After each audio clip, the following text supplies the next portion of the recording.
everyone, welcome back to my channel. And myself Dr. Anjali Phatak, Director of NutriPulse and Senior Clinical Nutritionist, Jaipur. Today we will discuss about intermittent fasting. Intermittent fasting जो है वो Indian culture, Indian tradition में बहुत पहले से ही चला आ रहा है। जैसे कि हम वीकली फास्ट करते हैं या मंथली फास्ट करते हैं या कुछ फेस्टिवल्स के ओकेजन पे फास्टिंग किए जाते हैं, तो वो इंडियन कल्चर में शुरुआत से ही है और उसी चीज़ को आज इंटरनेशनली भी एक्सेप्टेंस मिल चुका है कि इंटरमिटेंट फास्टिंग के बहुत सारे फ़ायदे हैं। तो आइए हम जान लेते हैं कि इंटरमिटेंट फास्टिंग आखिर होता क्या है। साइंटिफिकली अब हम यदि इंटरमिटेंट फास्टिंग की बात करते हैं तो फर्स्ट मील से सेकेंड मील के बीच में जो स्पेसिफिक टाइम आर होता है या टाइम का जो गैप होता है उसको हम इंटरमिटेंट फास्टिंग कहते हैं। तो ये वर्क एक्चुअली बॉडी के अंदर कैसे करता है अब हम उसको जानते हैं। जब भी हम कोई मील लेते हैं तो उस मील में से जो कार्बोहाइड्रेट है वो हमारी बॉडी उसको ग्लूकोज में कन्वर्ट कर देती है और ग्लूकोज जो है हमारी बॉडी को एनर्जी देने का काम करता है और पूरी बॉडी के अंदर सर्कुलेट होता है। लेकिन जब हमारी बॉडी को एनर्जी की ज़रूरत नहीं होती है तो ये जो एक्स्ट्रा ग्लूकोज है वो लिवर में ग्लाइकोजन के रूप में स्टोरेज हो जाता है या फैटी एसिड्स के रूप में, फैट्स के रूप में हमारी बॉडी के अंदर स्टोर हो जाता है। और जब भी हमारी बॉडी फास्टिंग स्टेज में होती है तो उस फास्टिंग स्टेज में ग्लाइकोजन वापस ग्लूकोज के अंदर कन्वर्ट होकर के बॉडी को एनर्जी देने का काम करता है।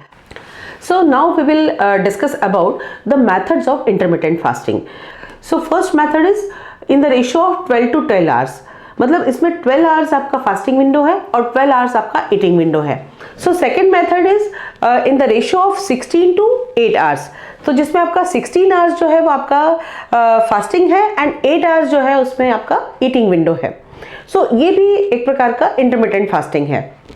And the third method is in the ratio of 5 to 2 days, जिसमें कि आपका 5 days जो है वीक में उसमें आप रेगुलर डाइट ले सकते हैं, मील पैटर्न को फॉलो कर सकते हैं एंड 2 days जो है वो उसके अंदर वो फास्टिंग आपका रहता है।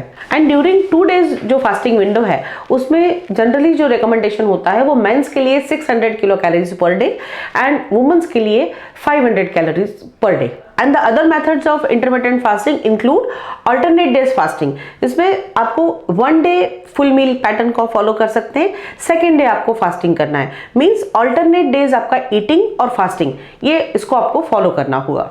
And the another method of fasting is weekly 24 hours fasting. मतलब एक वीक के अंदर आपको फुल 24 आवर्स का फास्टिंग करना होगा। सो वो भी एक प्रकार का फास्टिंग मेथड है। अब सबसे पहले हम बात कर लेते हैं फास्टिंग विंडो में। फास्टिंग विंडो में यूजुअली सभी का मानना होता है कि उस समय पूरा फास्ट होता है, मतलब आपको कुछ भी नहीं खाना, लेकिन ऐसा नहीं है। फास्टिंग विंडो में आप क्लियर लिक्विड्स ले सकते हैं, वाटर इंक्लूड कर सकते हैं अपने डाइट में, ग्रीन टीज ले सकते हैं, स्पाइसेस वाटर ले सकते हैं और डाइल्यूटेड बटर मिल्क को शामिल कर सकते हैं।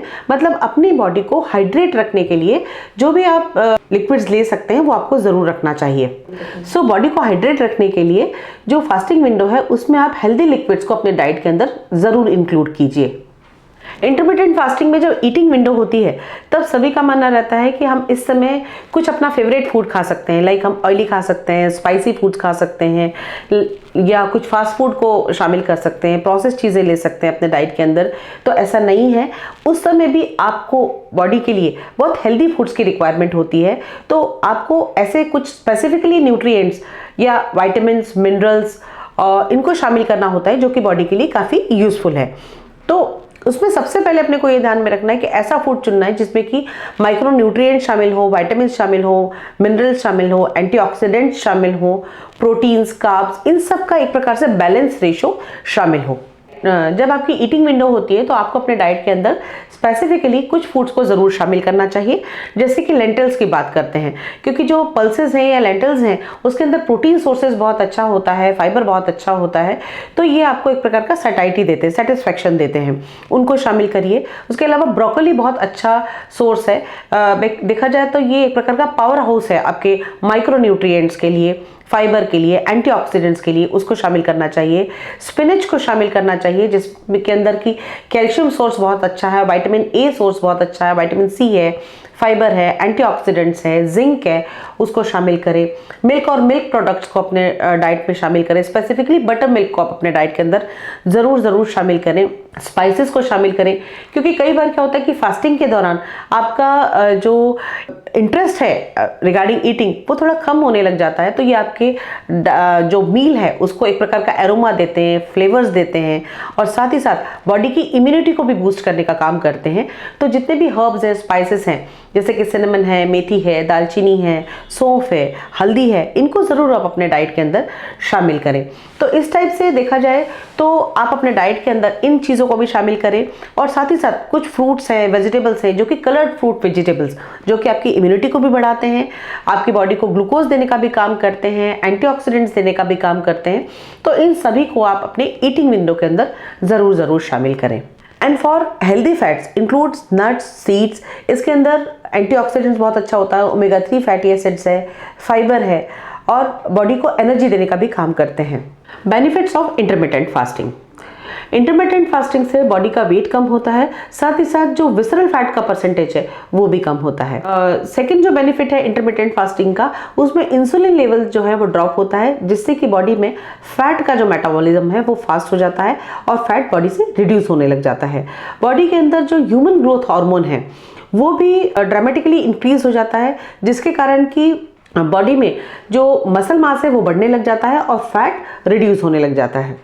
थर्ड जो बेनिफिट है इंटरमिटेंट फास्टिंग का, वो है बॉडी में इंसुलिन रेजिस्टेंस करता है, स्पेसिफिकली जो टाइप 2 डायबिटीज़ हैं उन पेशेंट्स के लिए काफ़ी यूजफुल रहता है। It can reduce oxidative stress and inflammation in the body. Intermittent fasting heart health के लिए भी काफ़ी अच्छा है, कोलेस्ट्रॉल लेवल्स को काफ़ी रिड्यूस करता है, हाइपरटेंशन को भी काफ़ी कम करता है, ब्रेन हेल्थ के लिए भी काफ़ी अच्छा है, और बॉडी के अंदर जितने भी एंग्जाइटी या डिप्रेशन या इस टाइप की जो प्रॉब्लम्स हैं उनको भी रिड्यूस करने का काम करता है। कुछ रिसर्चेस ऐसा सजेस्ट करती हैं जो इंटरमिटेंट फास्टिंग होता है वो स्पेसिफिकली जो अल्जाइमर्स के पेशेंट्स हैं उनके लिए काफ़ी यूजफुल है, या अर्थराइटिस के पेशेंट्स हैं, क्योंकि बेसिकली जो इंटरमिटेंट फास्टिंग है इससे इन्फ्लेमेशन दूर होती है। सो इस टाइप के पेशेंट्स के लिए काफ़ी यूजफुल रहते हैं। इंटरमिटेंट फास्टिंग बहुत ही बेनिफिशियल है, लेकिन ऐसी कुछ मेडिकल कंडीशंस हैं जहाँ पर कि जो इंटरमिटेंट फास्टिंग है वो रिकमेंडेशन में नहीं होती है, और उन लोगों को फास्टिंग अवॉइड करनी चाहिए, जैसे कि प्रेग्नेंट लेडीज़ या लैक्टेटिंग वुमन जिनको कि कैलोरीज की रिक्वायरमेंट रेगुलरली रहती है, तो उन लोगों को इस टाइप का फास्टिंग अवॉइड करना चाहिए। सेकेंड, जो टाइप 1 डायबिटीज़ है जिसमें कि इंसुलिन का जो लेवल्स है वो अप्स एंड डाउन्स होता है, तो उन लोगों को भी नहीं करना चाहिए फास्टिंग, क्योंकि कई बार उसके कारण शुगर फ्लक्चुएशंस आपके आ सकते हैं। थर्ड, ऐसे पेशेंट जिनको की इम्यूनिटी बहुत कम होती है। फोर्थ, ऐसे पेशेंट्स जिनको की कॉन्स्टिपेशन का प्रॉब्लम है, एसिडिटी का प्रॉब्लम है, या इसोफेजियल रिफ्लक्सेस हैं, सो उन लोगों को नहीं करना चाहिए। जिनको की ब्रीदिंग का बहुत ज़्यादा डिस्कम्फर्ट है उन लोगों को नहीं करना चाहिए। इसके अलावा जिनको कि किडनी में स्टोन्स हैं उन लोगों को ये फास्टिंग अवॉइड करना चाहिए, या कुछ लोग जो कि स्ट्रेनियस वर्कआउट के लिए जाते हैं या मसल बिल्डिंग के लिए जाते हैं उनको भी इंटरमिटेंट फास्टिंग नहीं करनी चाहिए। सो हमने देखा कि इंटरमिटेंट फास्टिंग के बहुत सारे बेनिफिट्स हैं, लेकिन यदि हम इसको साइंटिफिकली फॉलो करते हैं और साथ ही साथ अपना जो लाइफस्टाइल है वो भी हेल्दी रखते हैं, रेगुलरली फिजिकल एक्टिविटी करते हैं, सो उससे आप बहुत ही अच्छे रिजल्ट्स पा सकते हैं। सो इंटरमिटेंट फास्टिंग को हमेशा एज ए साइंटिफिकली यूज़ करने की कोशिश कीजिए। सो आई होप आपको आज का वीडियो काफ़ी अच्छा लगा होगा। आप इसको लाइक कीजिए, सब्सक्राइब कीजिए और शेयर कीजिए। सो टिल देन आप अपना ध्यान रखिएगा। Take care, bye bye, thank you.